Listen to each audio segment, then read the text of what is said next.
नहमदुहु व नुसल्ली अला रसूलिहिल करीम। अम्मा बाद फ़अऊज़ु बिल्लाहि मिनश शैतानिर रजीम। बिस्मिल्लाहिर रहमानिर रहीम। इज़ अख़रजहुल्लज़ीना कफ़रू थानिय स्नैनि इज़ हुमा फ़िल ग़ार। सदक़ल्लाहुल अज़ीम व सदक़ रसूलुहुन नबियुल करीम। सामईन मोहतरम, उलमाए किराम, असातिज़ाए किराम, बिलखुसूस मेरे पीर व मुर्शिद मेरे शाइख हजरत मौलाना मुफ्ती मोहम्मद इकबाल साहिब दामत बरक़ातुहुल आलिया की मौजूदगी में मैं ऐसे शख्सियत का तज़किरा करने लगा हूँ, वो खलीफा बिला फसल अफजुल बशर बाद अज़-अंबिया सुसर मुस्तफ़ा बाबा अम्मी आयशा यारे गार सय्यिदना अबू बकर सिद्दीक हैं। जनाब सय्यिदना अबू बकर सिद्दीक तमाम सहाबा में से अफजल हैं और जनाब सय्यिदना अबू बकर सिद्दीक सफर हो, हज़र हो, सुबह हो, शाम हो, हर वक्त हुजूर के पहलों में। तो फिर मैं क्यों ना कहूँ, सिद्दीक सदाकत में अव्वल, सखावत में अव्वल, शुजाअत में अव्वल, रफाकत में अव्वल, मामलात में अव्वल, वफा में अव्वल, मोहब्बत में अव्वल, सियासत में अव्वल। तो फिर मैं क्यों ना कहूँ, फजीलतों के बाप में सिद्दीक लाजवाब है, गजीमतों के बाप में सिद्दीक लाजवाब है।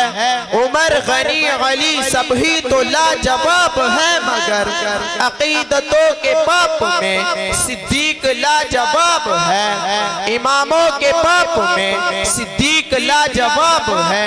आओ तुझे सिद्दीक की सदाकत का, सखावत का, अदालत का वाक़या सुनाता हूँ कि दामाद रसूल हजरत उमर बिन खत्ताब भी कहने लगे कि आज तो मैं सिद्दीक अकबर से आगे बढ़ जाऊंगा। एक जंग के मौका पर आमीना के लाल महबूब रब्बे ज़ुल जलाल ने अपने असहाब से फरमाया, जाओ मेरे जान निसार सहाबा जंग के लिए साजो सामान लेकर आओ। एक जंग के मौका पर हुजूर हजरत उमर बिन खत्ताब हुजूर के पास तशरीफ लाए। हुजूर ने पूछा, ए उमर, आज तू क्या घर छोड़कर आया है और क्या साथ लेकर आया है? हजरत उमर बिन खत्ताब अपने जहन में सोचने लगे कि आज तो हुजूर का सवाल ही चेंज हो गया।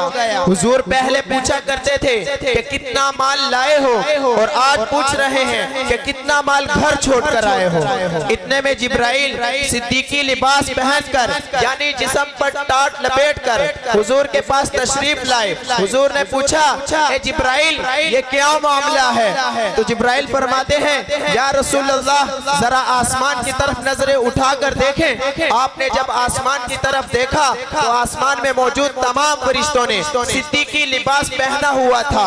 आपने पूछा, ए जिब्राइल, ये क्या मामला है? तो जिब्राइल कहते हैं, या रसूलल्लाह, आज तो आपके यारे गार ने आपसे मोहब्बत की हद ही कर दी। इतने में सिद्दीक अकबर तशरीफ लाए जिस्म पर टाट लपेटकर। तो हुजूर ने पूछा, ए सिद्दीक अकबर, आज तू क्या घर छोड़कर आया है और क्या साथ लेकर आया है? तो सिद्दीक अकबर फरमाने लगे, या रसूलल्लाह, मेरे माँ बाप आप पर कुर्बान, मैं घर का सारा साजो सामान आपके खिदमत में लाया हूँ, यहाँ तक कि अपने जिस्म का लिबास भी आपके खिदमत में लाया हूँ। उसी वक्त हुजूर ने फरमाया, मैं और जिब्राइल और आसमान में मौजूद तमाम फरिश्ते तुम्हारे इस सिद्दीकी लिबास में मैं देख रहा हूँ। हुजूर ने फरमाया, अल्लाह ने तुम्हारे लिए अपने अर्श से सलाम भेजा है। उसी वक्त सिद्दीक अकबर के आंखों से आंसू जारी होते हैं और हजरत उमर बिन खत्ताब भी कहने लगे, मैं किसी भी काम में, किसी भी मामले में मैं सिद्दीक अकबर से आगे नहीं बढ़ सकता।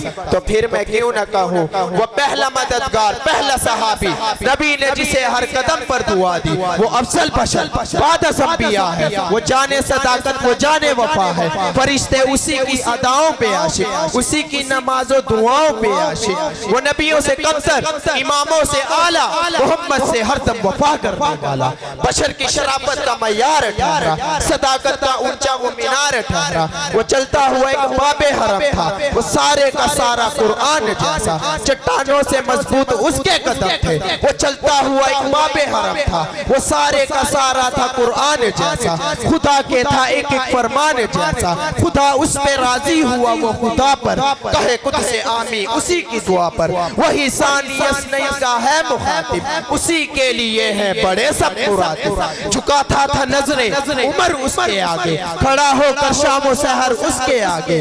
वो कितना बड़ा है खुदा जानता है, वो कैसे बना है खुदा जानता है। कोई उम्मती उससे बेहतर, कोई उम्मती उसका हमसर नहीं, कोई उसको सिद्दीक माने ना माने, दिए हैं मगर उसको रुतबे खुदा। व आखिर दावाना अल्हम्दुलिल्लाह।